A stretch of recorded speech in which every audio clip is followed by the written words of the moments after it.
चल रहा है यार। प्रोविंशियल प्रेसिडेंट गुप्ता साहब, हमारे जोन के प्रेसिडेंट हमारे साथ बैठे हैं, रामपाल जी, दूसरे साथी जमात के हैं, एक बहन तो भाइयों और बहनों, और मीडिया का शुक्रिया कि आप तशरीफ लाए। रेजोल्यूशन आपके सामने आ गए और बहुत इम्पोर्टेंट महत्वपूर्ण रेजोल्यूशन आपने लाया, उसका मैं आपको मुबारक। इसमें कोई शक नहीं, रियासत की हालत अब तक खराब है, तो कोई भी आप मुद्दा ले लें, जैसे आपने बेकारी का मसला है, हमारे बच्चे और बच्चियां जैसे आपने कहा पढ़ी लिखी हैं, कोई गांव नहीं है, कोई पहाड़ की जगह नहीं है जहां हमने पढ़ा नहीं है, मगर बेकार। बैंक में नौकरियां लगाई, पंजाब और हरियाणा से लाई, क्या हमारे बच्चे और बच्चियां इस काबिल नहीं थे कि वो बैंक में काम कर सके? अफसोस आता है मुझे इस हुकूमत में, इन्होंने हमारे बच्चों को धक्का मार दिया और बाहर से बच्चे लाए, ये हमें मंजूर नहीं। तो वक्त आएगा तो उन बच्चे और बच्चों को वापस जाना पड़ेगा और हमारे बच्चों को वो नौकरियां हासिल करनी। दूसरी बात जो आपने अच्छी कही, महंगाई, इसमें कोई शक नहीं है, महंगाई आसमान से बात कर रही। आपने भी देखा होगा अभी जब चरागाह हुआ वाराणसी यूपी के अंदर, क्या हुआ? उसके बाद वो गरीब लोग गए और दीयों से वो तेल निकाला। जब उनसे पूछा गया कि तेल क्यों निकाल रही हो, उन्होंने कहा हमारे पास वो दाम नहीं है कि आप 200 रुपए 1 किलो तेल का दे सके, हम इसी से कुछ और सा पका लें। ये हाल है हमारे भारत का, जो आसमान से चिल्लाते हैं कि हम तरक्की कर रहे हैं, हम आगे बढ़ रहे हैं। जरा उन गरीबों को तो बोलो जो दीयों का तेल लेकर अपना खाना बना रहे हैं, उनसे जरा बात करो। हम बहुत ऊपर से बातें करते हैं, आसमान से बातें करते हैं, ये है वो है, यहाँ हो गया वहां हो गया, मगर गरीब वो देख रहा है, कुछ नहीं हुआ। सलोत्रा साहब ने भी कहा और आपने भी कहा, किसान की बात की। सलोत्रा साहब को याद होगा जब मेरी हुकूमत थी, यहाँ पर जबरदस्त सूखा पड़ा और कई कई जगह ओले और बहुत किसान खत्म हो गए, तो हमने सेंट्रल मिनिस्टर बुलाया, हेलीकॉप्टर रखा उसके पास, किश्तवाड़ से लेके सारा इलाका यहाँ दिखाया उनको, और मुझसे कहा उनने जाने से पहले कि साहब 1000 करोड़ का आपका नुकसान है किसान का। आज भी मुझे वो लफ्ज याद है। और जब मरकज ने दिया 16 करोड़, 1000 करोड़ का कहा 16 करोड़, मेरे पास 37 करोड़ थे यहाँ के कामों के लिए। मैंने कहा ये सब काम बंद करो, किसान पहले जिंदा रहेगा तब हम लोग आगे चल सकते हैं। किसान अगर मर गया तो कुछ ही नहीं चल सकता। मुझे याद है जब मैं चौधरी चरण सिंह जी से एक दिन मिलने गया, वो हिंदुस्तान के प्रधानमंत्री थे, और मेरे वालिद ने एक खत दिया था, मैं उनको देखने गया और वो खत दिया, तो मुझे उन्होंने अपनी किताब दी। उनके शब्द थे मुझसे, बेटा फारूक, ये उद्योग जो लगे हुए हैं ये तब चलेंगे जब किसान उठेगा, क्योंकि किसान इन उद्योगों का फायदा उठाए। आज भी मुझे वो चौधरी चरण सिंह जी के वो लफ्ज याद है। क्या बात है, 750 किसानों ने शहादत दी, और जब इन्हें देखा कि 5 रियासतों में ये हार जाएंगे, खुद सतपाल मलिक जो यहाँ के गवर्नर थे, उनने इनसे कहा तुम हार जाओगे, और और जब उन्होंने देखा यूपी में इनके जल से कुछ भी लोग नहीं थे, उनको लगा कि भाई हमारी नैया जो है वो डूब रही है। तो फौरन ऐसे पता लगेगा सही क्या है और गलत क्या है, या फिर सिलेक्ट कमेटी को भेजिए, वो इसको देखे, उसके बाद हम इसको पास। नहीं माना, एक अल्फाज नहीं माना, वॉकआउट करना पड़ा। आज जब इनने वो बिल विड्रॉ की, हमने तब भी मांगा इनसे, साहब बहस करें, बात करें। पार्लियामेंट शोर करने के लिए नहीं है, पार्लियामेंट बहस करने के लिए, बातचीत करने के लिए, मसले देश के हल करने के लिए है, झगड़ा करने के लिए नहीं है। मगर उसके बाद चलता ही नहीं। पार्लियामेंट के शुरू होने से पहले मीटिंग की सारे लीडरों के साथ, डिफेंस मिनिस्टर वहां बैठे हुए थे, पार्लियामेंट्री मिनिस्टर बैठे हुए थे, पीयूष गोयल बैठे हुए थे, और लीडरों ने सिर्फ एक चीज मांगी कि साहब बहस हो, हर कानून जो है उस पर बहस हो। हम आपसे झगड़ा नहीं चाहते, झगड़ा एक हाथ से नहीं होगा, ताली एक हाथ से नहीं बल्कि दोनों हाथों से बनेगी। अगर आप भी कोऑपरेट करेंगे, हम भी कोऑपरेट करेंगे, तो हम लोग देश के मसलों को मिल के हल कर सकते हैं। हम देश के दुश्मन नहीं हैं, हम देशवासी हैं। हाँ, हम इधर बैठे हैं, आप उधर बैठे हैं, और ये भी हो सकता है कि आप इधर होंगे, हम उधर होंगे। इसलिए आप मेहरबानी करके बहस करें।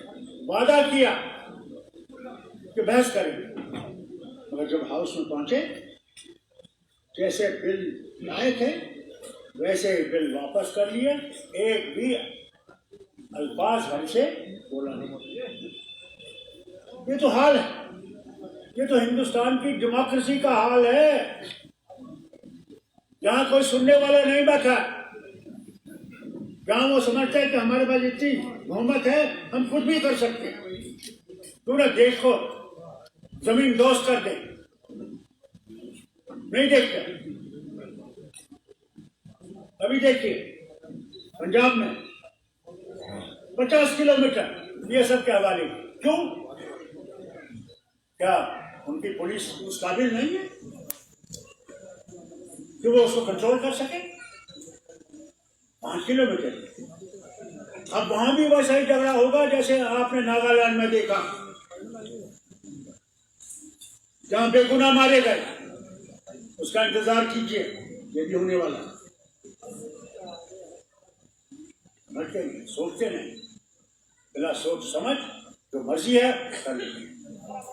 हाल देखिए, उन किसानों के लिए उस वक्त लोत्रा साहब जानते हैं, हमने किसानों को खाद भी, हर चीज दिया जिससे किसान उठ सके।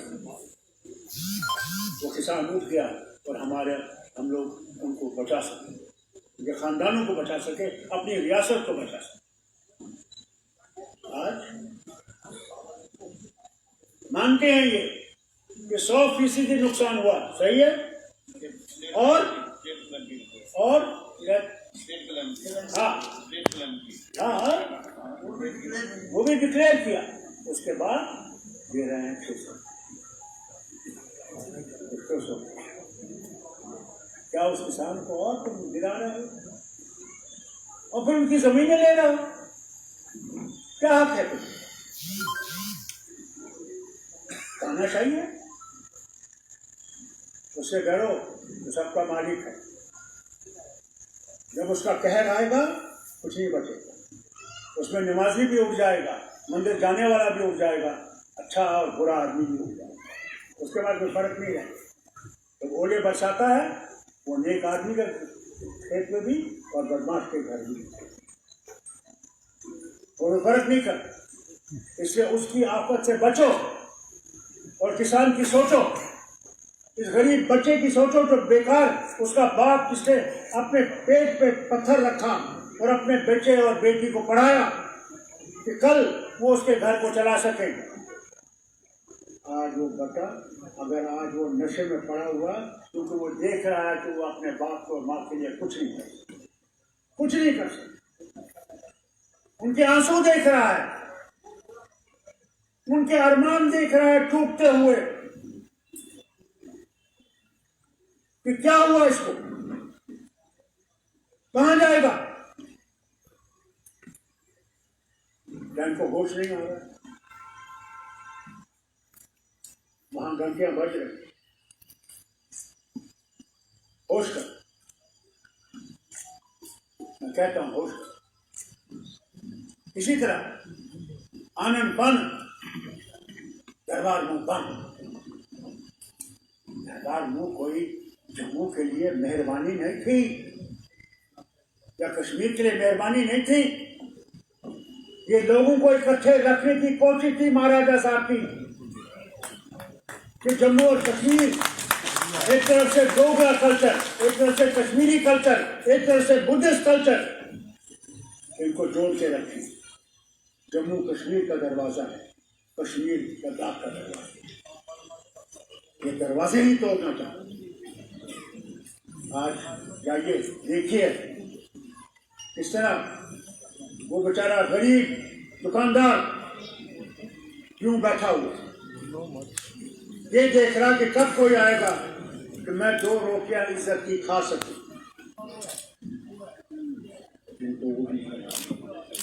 बस राजा आएगा, राजा आएगा, बाकी जाए या न जाए। ये है, और छूट, कितना छूट। प्रेस वालों ने सुनो, बोलता था या नहीं, इनको कौन सा सांप लग गया जैसा कहते हैं टूरिज्म बड़ा हजूर, एक गोली टूरिस्ट को लगी कि मैं भी देखता कौन टूरिस्ट आता है। पहले तो कोरोना वायरस ने हमारा सब कुछ उठा दिया, माता क्या लोग आते थे, कितने आए। पहले तो जब हमारा 5 अगस्त को उठा के ले गए, कौन आए,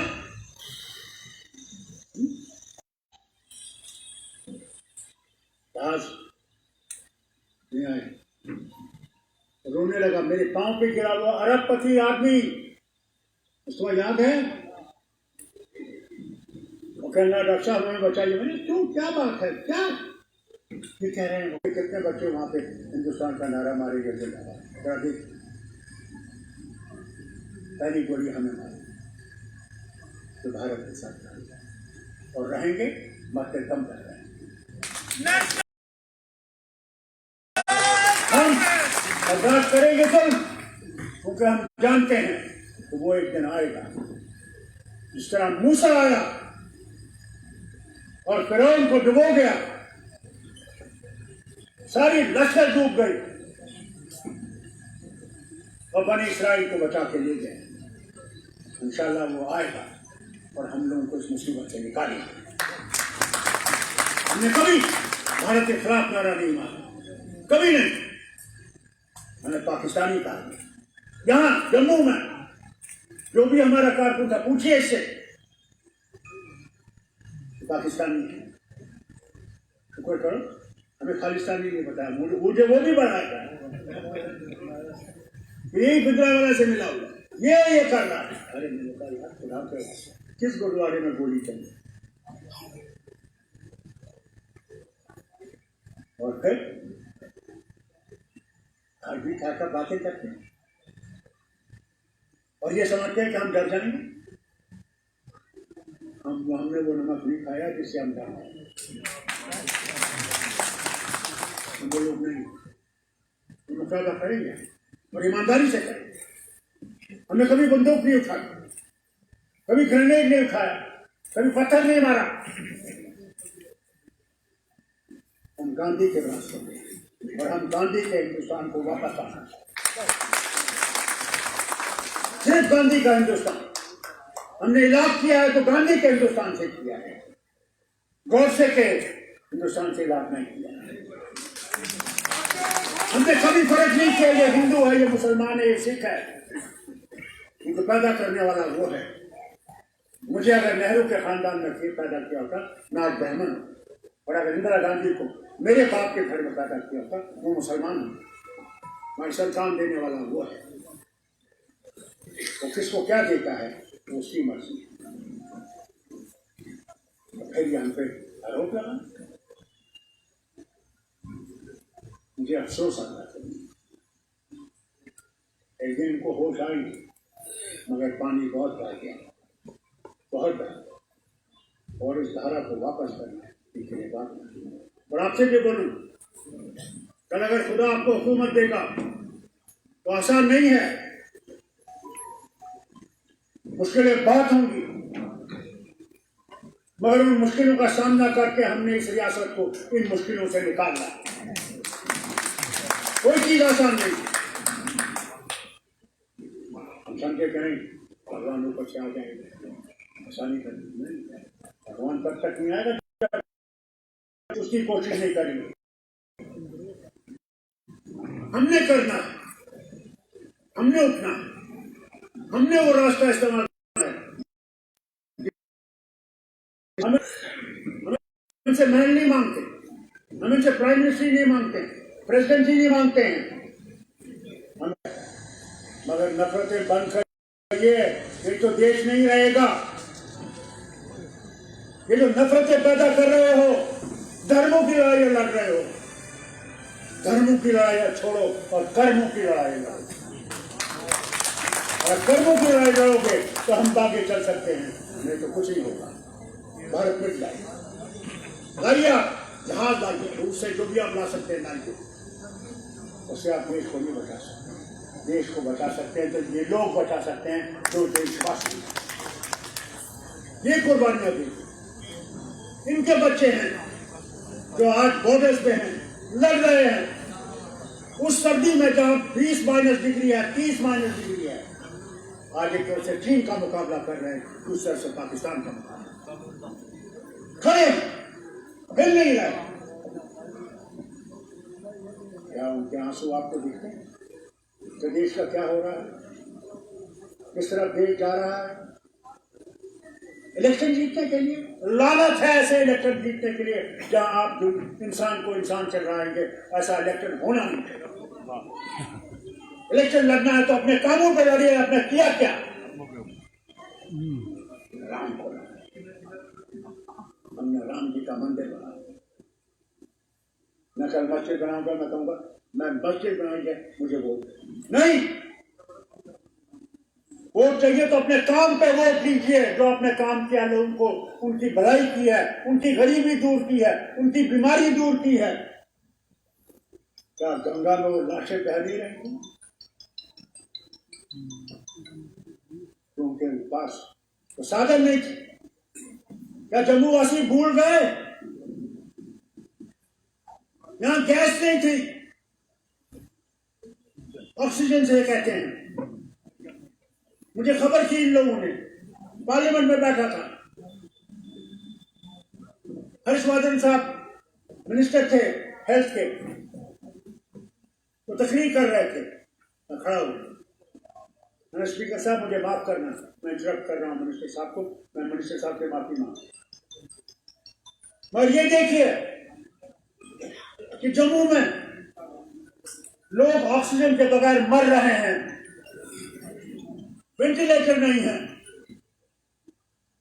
और आप कहते हैं देश राम की तरफ जा रहा है। हम वैक्सीन दूसरे मुल्कों में भेज रहे हैं, खुद अपने लोगों को मरवा रहे हैं। तो कहते हैं पहले घर की तरफ देखो, फिर दूसरी तरफ। अरे काफी कामयाब कमाना मुल्कों से, तो अपने इलाकों से मत कमाइए, अपने देश के वासियों से मत कमाइए।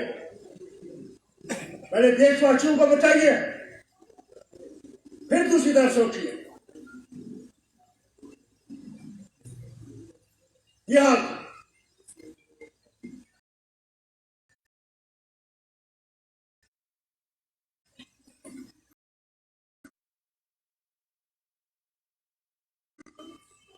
क्या बोलते हैं, आज भी देखिए हमारे अस्पतालों की हालत क्या है। हमारे गरीबों को कैंसर के लिए मुंबई जाना पड़ता है, रास्ते पे दर-बदर होते हैं। सब यहाँ पे वक्त आएगा, यहाँ पे कैंसर इंस्टीट्यूट आएगा। ये जो बड़ा अस्पताल आप देखते हैं, ये नेशनल कॉन्फ्रेंस और शेरी कश्मीर की देन है। कभी भूलिए मत, बोलिए इनसे, ये जो आज जना रहे हैं। पूछिए,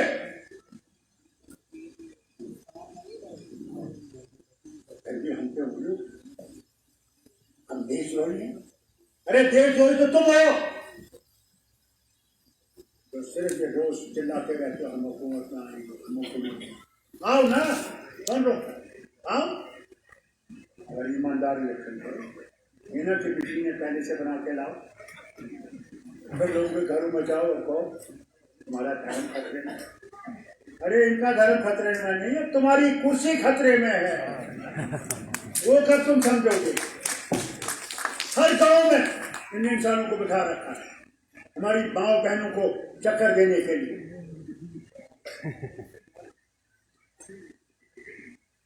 ये देश हम सबका है, सिर्फ बीजेपी का देश है, हर एक इंसान का देश है और हर एक इस इंसान के लिए, देश के लिए कुर्बानी देने के तैयार है।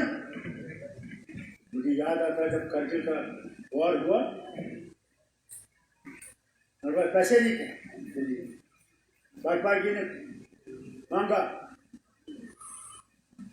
24 घंटे में लोगों ने अपनी अगर अंगूठी होगी या कंगन होगा या कोई भी छोटी भी चीज होगी वो दे दी, और 650 करोड़ मेरे ख्याल से कुछ दिनों में जमा होगा। ये वो कौम है जिन्होंने अपने आप को छोड़ दिया, मगर ये सोचा कि देश बच जाएगा तो हम बच जाएंगे। आज ये कहते हैं नहीं, हम बचने चाहिए, देश देखा जाएगा। इसी तरह सोचे, और आपको इस जमात को मजबूत करना है तो उसके लिए संघर्ष करें, अपने हक के लिए संघर्ष करें, नहीं तो आपके बच्चे दरबदर होंगे, आप कभी भी अपनी आवाज बुलंद नहीं कर सकते। इसके लिए आपको कहा हिम्मत करें, और मैं बाबू रामपाल जी को मुबारक करता हूं। एक नई चीज हमने शुरू की, जो हमें बहुत पहले करनी चाहिए, मगर शुरू है। कहते हैं बेटर लेट देन नेवर, देर आए दुरुस्त आए। शुक्र है एक चीज बनी, और अब मैं उम्मीद करूंगा कि आपके साथी जो आपके साथ जुड़े हुए हैं वो इसको और मजबूत करें और इनमें ये भर देंगे, जज्बा भर देंगे। आज डोगरी बोलने वाले खत्म हो गए, बड़े नारे मारते थे डोगरा देश डोगरा, कहाँ गया वो? आपसे भी कहूंगा आगे से आप पेमेंट करें डोगरी में,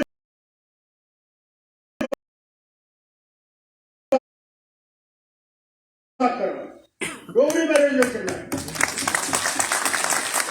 ये हमारा मकसद। पहचान आपकी है डोगरी। पंजाबी भी यहाँ पे है, आपकी पहचान पंजाबी है, मगर आप रियासत का एक हिस्सा है। इस चीज को याद रखिए। मैं जब आया था मैंने पहली चीज यही की थी कि जबानों को फिर से उभारे। कश्मीर में हम लोग अंग्रेजी बोलते, जैसे हमारे माँ बाप अंग्रेज, अपनी जबान नहीं बोलते। किसी बच्चे से पूछे कश्मीरी आती है, जवाब देगा no, I am now only. उसका बाप वहां से आया। यह आपकी पहचान है, उसको मजबूत कीजिए। पहाड़ी है, पहाड़ी मजबूत कीजिए, गोजरी है मजबूत कीजिए। हमारे यहाँ गुरेज वगैरह में शीना बोलते हैं, उसको मजबूत कीजिए। हर जबान जो है वो प्यारी है, कोई जबान देश की दुश्मन नहीं है। समझते हैं कि अपनी जबान दुश्मन नहीं है, उसको अपनी जबान नहीं आएगी वो किसी काबिल नहीं, उसकी तरफ तवज्जो। और नशे वाली दवाएं जो बेच रहे हैं उनको पकड़ के पुलिस के हवाले, जो हमारे लोग हैं, बात से नहीं, हमारे लोग हैं जो हमारे बच्चों को बर्बाद करने में तुले हुए।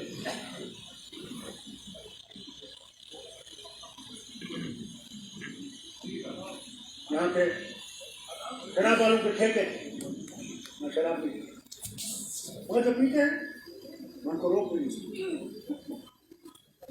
अगर इनके ठेके थे, कभी अगर मुझे एक भी ठेकेदार बोले कि फारूक अब्दुल्ला जरा सरकार ने उसको एक पैसा दिया हो तो मैं इस कुर्सी से उतरने के लिए तैयार, मगर निकाल दिया। क्यों निकाला?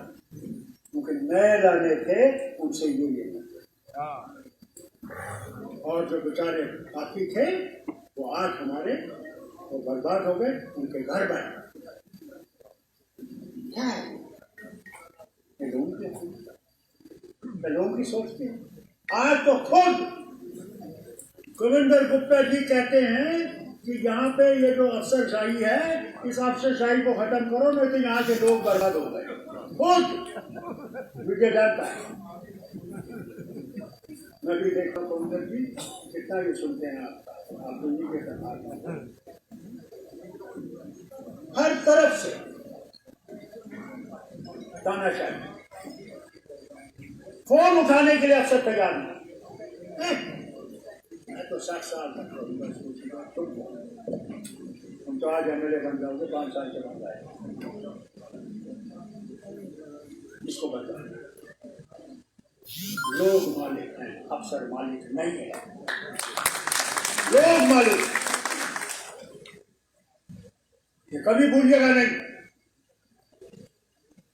हिंदुस्तान के उन लोगों ने जिसने संघर्ष किया आजादी से, अंग्रेजों से निकलने के लिए, उसने इसलिए संघर्ष किया कि हम कुर्सियों पर बैठेंगे। उनने संघर्ष किया और अपनी जानें दी। कभी जलियांवाला बाग नहीं भूलिएगा, कभी भगत सिंह और उसके साथी को भूलिएगा नहीं। इतने ही ऐसे हैं जिनने कुर्बानियां दी कि एक दिन हमें अंग्रेजों से निजात मिले, और इसलिए नहीं कि वो चले जाएंगे और दूसरे अंग्रेज यहाँ बैठ जाएंगे।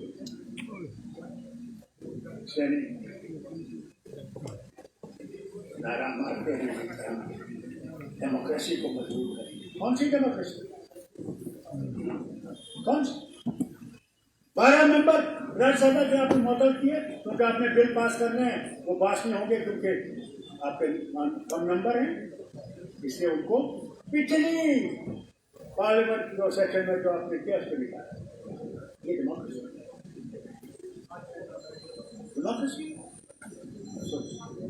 अल्लाह करे कि वो वक्त आए कि ये इधर बैठे और हम इनको डेमोक्रेसी दिखाए कि हम आपको सुनना चाहते हैं और आप बोलिए जो बोलना चाहते हैं।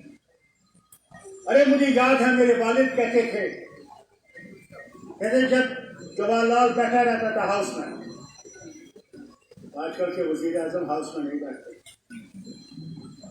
जवाहरलाल बैठता था और लोहिया साहब ऐसे ऐसे हमले उन पे करते थे, जवाहरलाल खामोशी से सुने। ये था कैरेक्टर मदाए बर्दाश्त जिसे हम कहते, able to listen. I was able to listen to the time. आज कोई भी तैयार नहीं है वो बात सुनने के दूसरे, क्योंकि आज के हमें सब चापलूस दूसरे मक्खन मार। जनाब सूरज आज इधर से नहीं, जनाब आप आए सूरज इधर से निकल, क्या आज तो चांद चमक रहा और आपके चेहरे पर जो नूर है, आह भगवान का भी ऐसा रूप। ये तो हमारे लोग, और जब कल कुर्सी से उतर जाएंगे न सूरज ही रहेगा, न रूप ही रहेगा, न वो लोग होंगे जो उनको पसंद। याद है मैंने देखा, वो मैंने वो नरसिम्हा राव का हाल तो कुर्सी पे था, लोग पैरों में पड़ते थे, ये हमारा अंदाजा है। जब कुर्सी से उतर गया वो स्टेज पे उसको जगह नहीं देते थे और डरते थे कि कहीं कोई देख न दे कि यहाँ बैठा हुआ वो भी माने इनको भी उठी से डर वक्त नहीं अब चलता है। इसलिए गुजारिश करूंगा अपनी तंजीम को मजबूत बनाए और जहां हमारी गलती है वो बताइए, तभी ये ठीक होगा। मैं पूरी बहुमत से आया था 96 में, पूछिए सब बैठे मेरे मिनिस्टर, मैं सबसे ज्यादा टाइम उनको देता था जो ऑपोजिशन में है, तो मैं सुनो ही नहीं और बैठा रहता। तो ये तनकीद करेंगे तो हो सकता हम गलत है, उसको ठीक करें।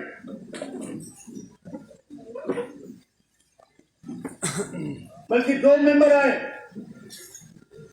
उन्होंने कहा साहब हम नेशनल कॉन्फ्रेंस में जाना चाहते हैं। मैंने कहा जो आपको चाहिए मैं देने को तैयार हूँ, क्योंकि मैं चाहता हूँ कि आप हम पे तनकीद कर सकें। रहे हो कहीं नहीं कि हम बैठ गए, हम क्यों ना मर रहे हो कहीं नहीं कि हम जिंदा है।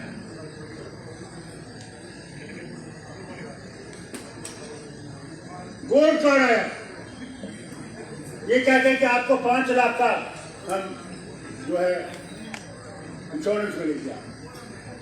मैं सुनाओ एक साहब आयुष्मान कार्ड, एक आदमी बंबई में बीवी का इलाज करा कैंसर,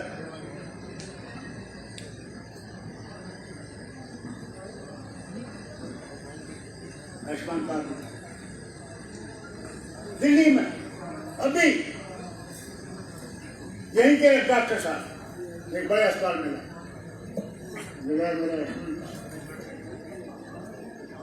कुछ फायदा है इसका। एक को दिल की मशीन फिट करनी थी, अच्छी से मशीन फिट करो, वो मशीन मत फिट करो जो मुझे फिर 1 साल में वापस आना पड़े, मेरा दिल बैठ जाए।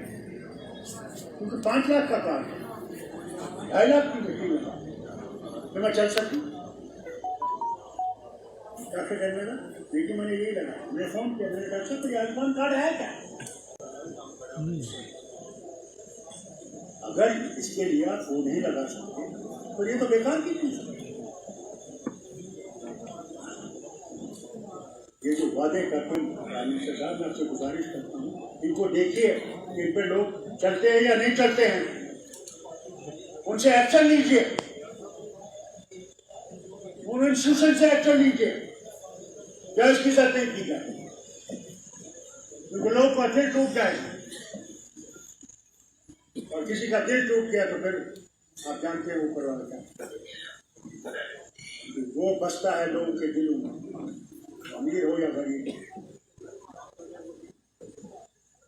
जो उसकी सेवा करेगा उस गरीब की या अमीर की, अल्लाह उसको उतना ही दर्जा देगा, उससे भी ज्यादा दर्जा देगा जिसकी यही चीज है। इसी तरह उनका तालीम का इलाका देखिए, सबसे ज्यादा इस रियासत को अगर धक्का मिला है तालीम। हमारा गरीब बच्चा जहाँ बिजली नहीं है, उसके पास के फोन नहीं है जिससे कि वो तालीम हासिल कर सके, तो वो क्या पढ़ेगा, क्या पढ़ेगा? बताइए मुझे, आपके बच्चे जो है उनका क्या हाल है? आपके बच्चे दर नहीं हो जाएंगे, वो कल कहाँ जाएंगे, क्या काम कर सकेंगे? स्कूलों को शुरू कीजिए, सोशल डिस्टेंसिंग रखिए, ये मास्क रखिए कि बच्चे पढ़ सके।